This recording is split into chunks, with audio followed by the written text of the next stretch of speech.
has his holocaustic intentions of genocide against Jewish Israel, which are your brothers, Ephraim. You are your brother's keeper.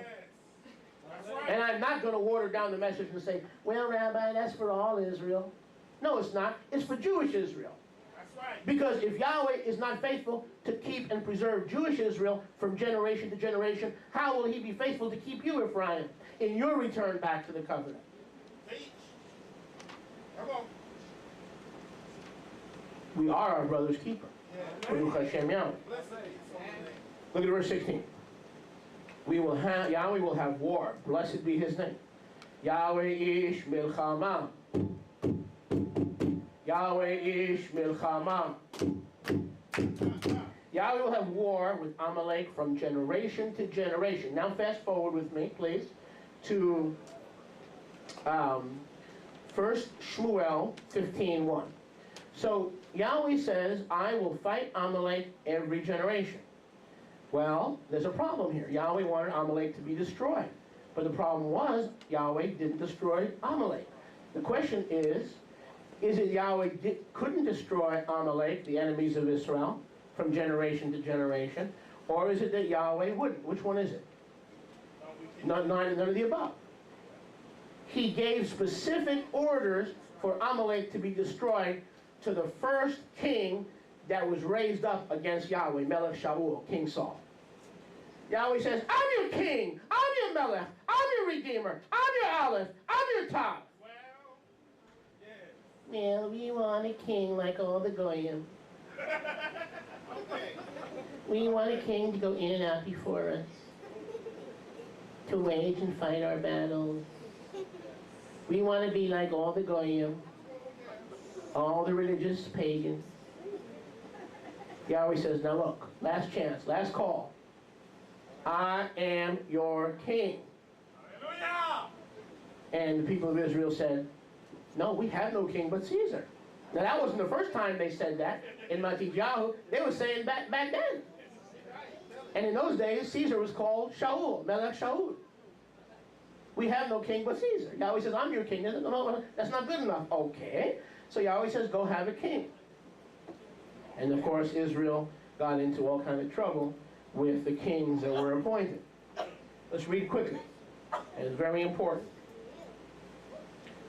Shmuel, and then we have to go quick. Shmuel said to Shaul, the prophet Shmuel said to Melech Shaul, or King Saul, Yahweh sent me to anoint you as Melech, verse 2, 1 Samuel 15:2. Yahweh said, time out. I remember what Amalek did to Israel, how he laid wait for Israel in the derech when he came from Mitzrayim, meaning he what? Sabotaged him. He jumped on him. He surprised him in a surprise attack. So now I will go, he said, now Melech Shaul, here's the first king. Let's see if the first king really is going to obey me, or he's going to do what I told you he's going to do and disobey me right off the bat, right? Watch this. How many are watching? Watch it. How many are excited? I'm with you. You better get excited or else I'm going to yell. So don't, if you want me to yell, stay excited. Look at verse 3. Now go and smite Amalek, notice, Melech Shaul, King Saul, and utterly destroy all the Amalekites, all they have. Spare them not, kill both men and women. So if you kill all men and women in Amalek, how many human beings would you have left? Nada. Finito. Zero, finito, efes, nada cita, nada sputa, nada scanta. If you're going to kill every man and woman, you have no one left to kill. I mean, come on. That's simple mathematics. But kill both man and women, infant and nursing, just in case you didn't know about babies. Cattle, sheep, and camels and donkeys. Okay, did Shaul do that? No. Let's continue. Shaul came to the city of Amalek and laid wait in the valley, verse 5. Verse 6. Shaul said to the Canaanites, go depart and from among the Amalekites, lest I destroy you with them. That's nice. The Canaanites departed, verse 7. Shaul smote the Amalekites from Havilah to Shur, that's nice. Verse 8. He took King Agag, circle that word, King Agag of the Amalekites, and kept him alive, but utterly destroyed the people with the edge of the sword. But Shaul and the people spared, listen, King Agag, I hope you're listening, along with the best of the sheep, the cattle, the fatlings, and the offering, everything vile and useless, he destroyed. Then the word of Yahweh came to Shmuel, verse 10, and it says, I relent that I have made Shaul to be Melech. He turned back from following me and has not performed my orders. When Shmuel rose to meet Shaul, Shmuel said, came to Shaul, and Shaul said to him, Yivarechecha Yahweh. What is Yivarechecha Yahweh? Yahweh bless you, prophet. Don't bless me. Do what I say. What do you mean? Yivarechecha. I love the people that live for the devil, but then they come on Shabbat. Oh, Yivarechecha Yahweh. Baruch, Baruch, Baruch. Yes, tell it.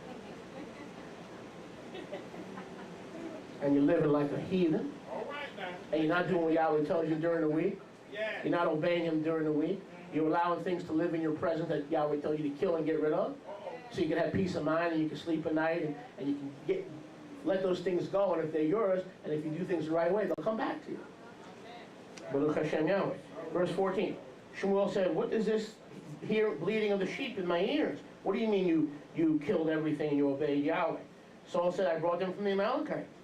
I spared the best of the sheep to sacrifice to Yahweh. Right. That reminds me of the people that will tithe. They can't tithe when they're making $200 a week, but they will tithe when they graduate. Baloney. If you ain't serving Yahweh now, you won't serve Him then. He that is faithful in little will become faithful in much. He that is not faithful in little will never be faithful in much. Baruch Hashem Yahweh. Then Shmuel said to Shaul, stay, I'll tell you what Yahweh gave me this night. Go ahead and speak. Shmuel said, when you were little and humble in your own sight, you were the head of the tribes of Israel. Yahweh anointed you Melech. Yahweh sent you on a journey. Verse 18, He gave you orders to destroy the sinners, all the Amalekites.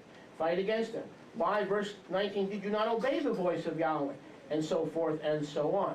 What is the voice of the sheep and the cattle that I hear? Verse 20, Saul said to Samuel, yes, I obeyed the voice of Yahweh, and I have gone in the derech that Yahweh sent me. I brought Agag, the Melech of Amalek, and have utterly destroyed the Amalekites. He spared Melech Agag, and he spared his children.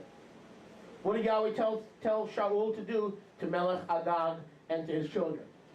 To utterly kill them and to utterly destroy them. Why? Because Yahweh knows the future. He is omniscient. He wanted to prevent the entire episode of the book of Esther. When we disobey Yahweh, it has a ripple effect, not just for us, but for our children and our grandchildren. Let me let you know a little secret. And you don't have to receive this if you don't want to, but the prophet is telling you the truth. Some of your children will never receive Yahweh, and they'll never live for Yahweh. You know why? Because some of the actions that you sowed in their lives years ago are coming back to haunt them and to haunt you now. And unless Yahweh sovereignly invades the darkness, they may never return to where they should be. Amen. So what we do today will have repercussions for years ahead.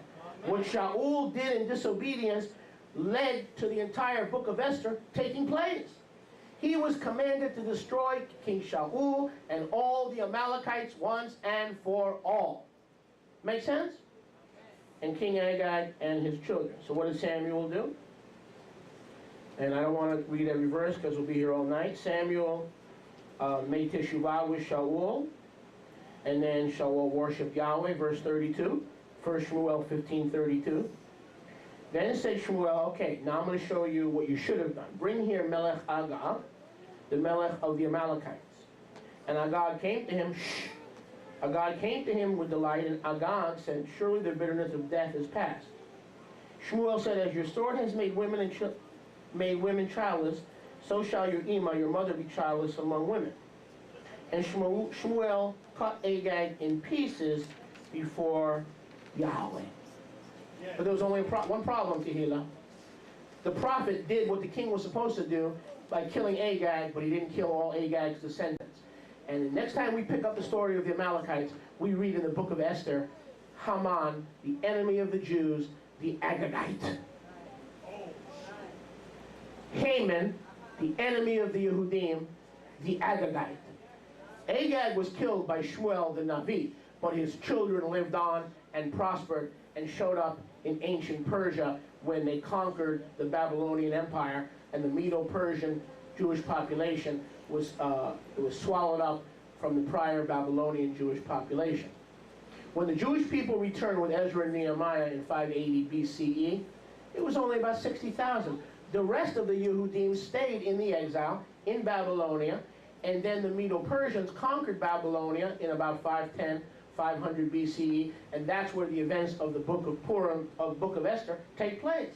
After Medo-Persia, or Iran, swallowed up the remnants of the Babylonian Empire, and next thing we know, Haman the Agagite rises, like Hitler, to exterminate and commit genocide, the destruction of an entire race of people against Jewish Israel.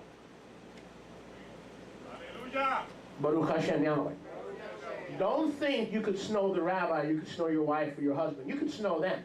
But every act of disobedience has a recompense, a reward, and that recompense is now and will yet haunt your children, your grandchildren, in generational curses and bondages that can never be broken without teshuvah. Notice, even Shaul made teshuvah with the Navi Shmuel. Shaul made teshuvah with the Navi. Still, those generational curses were not broken. Christianity teaches that if you break and take authority over generational curses, they'll be broken. Hogwash and poppycock. Yahweh can break generational curses in the name of Yeshua, by the blood of Yeshua, and the authority of the believer, Luke 10:19. But that's not a guarantee. It is better to sacrifice and it is better to obey than sacrifice.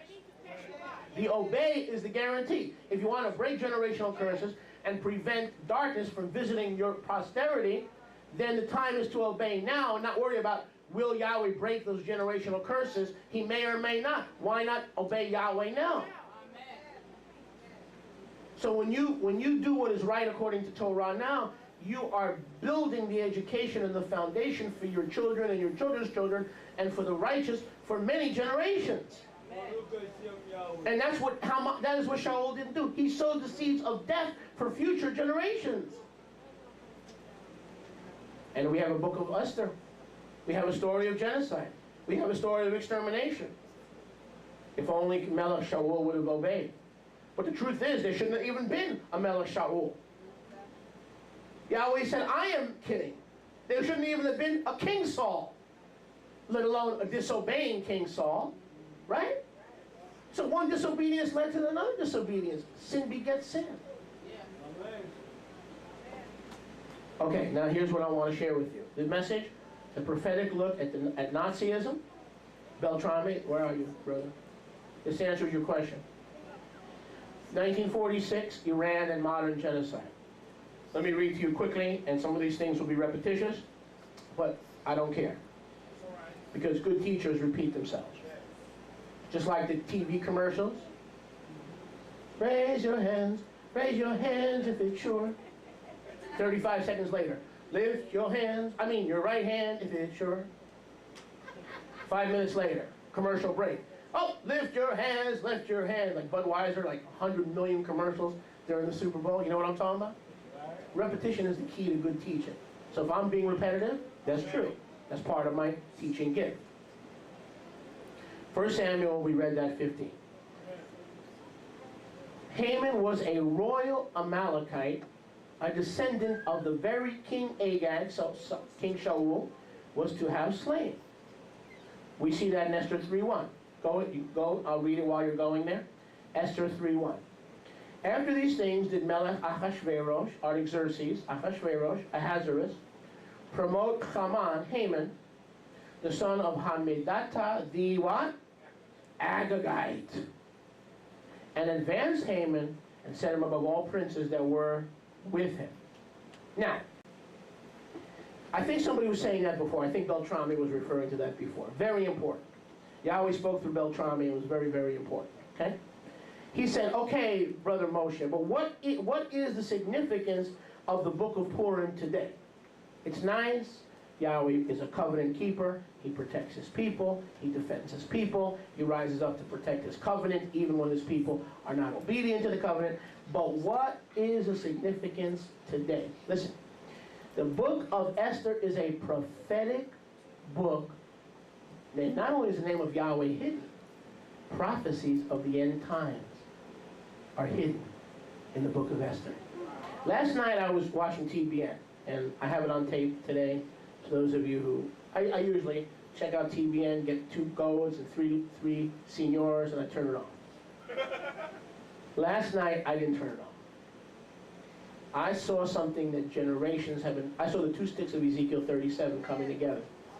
I saw Christian pastors, John Hagee and Tommy Tinney, rolling out the scroll of Esther, analyzing the Hebrew, sitting around with their groggers, their rashanim, their noisemakers, eating Haman's hats, eating the hamantashen, talking about the prophecies and the meetings, and TBN is now producing a movie about the book of Esther, where Jews and Christians are coming together to, unlike the Passion of the Christ, which was offensive to some Jewish people, now both houses are going to be uniting around this book of Esther, and they were sitting on a stage studying the book of Esther like the Word, not rabbinic tradition, not oral tradition, as the Word of Yahweh